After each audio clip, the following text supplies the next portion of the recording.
Tonight, KXAN investigators continue pressing Austin City leaders for answers about an asbestos contamination at the airport that exposed 120 city workers for months.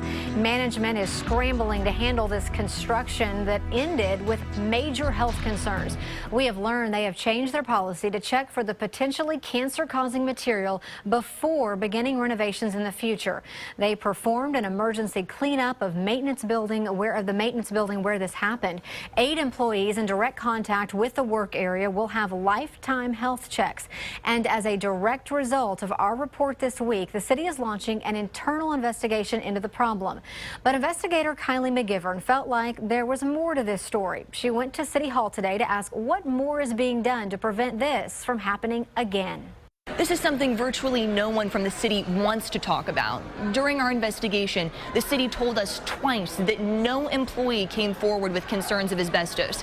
But as we got closer to the truth, the city changed its story, saying 2 workers did come forward concerned about their health and safety. With that kind of flip-flopping and airport management directly involved in the incident repeatedly turning down our interview requests, we reached out to every single council member and the mayor. Now, usually they speak for themselves, which they should because they're your elected officials and answer directly to you, not the city manager.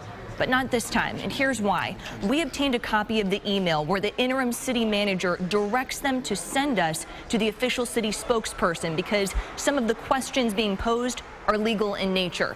We learned that may very well be true because if someone in this incident violated the state asbestos rules, it could mean a $10,000 fine per day and even 2 years jail time. Late this afternoon, Ann Kitchen became the first council member to speak with us about our investigation. When people see this report, obviously a lot of questions come up. So what else do you want to tell them? Oh, I would just say that the city's priority is people's safety. I mean, bottom line, that's it.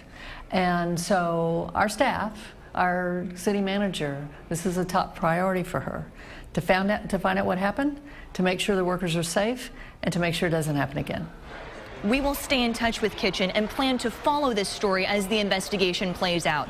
We've also reached out to every member of the Aviation Commission, but still, there's more to reveal. We have multiple requests pending for additional information we hope will shed more light on what happened and why the city is largely keeping quiet. Kylie McGivern, KXAN Investigates.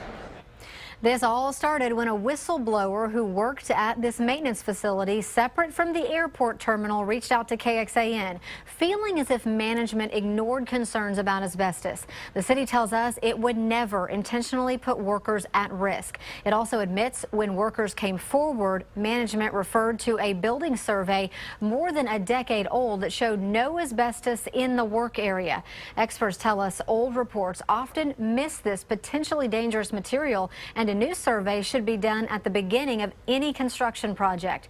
And keep in mind, tests showed no asbestos in the air, which is when breathed in over long periods can cause health problems. But we also know that test was done 6 months after construction began, during which time workers were exposed to the material.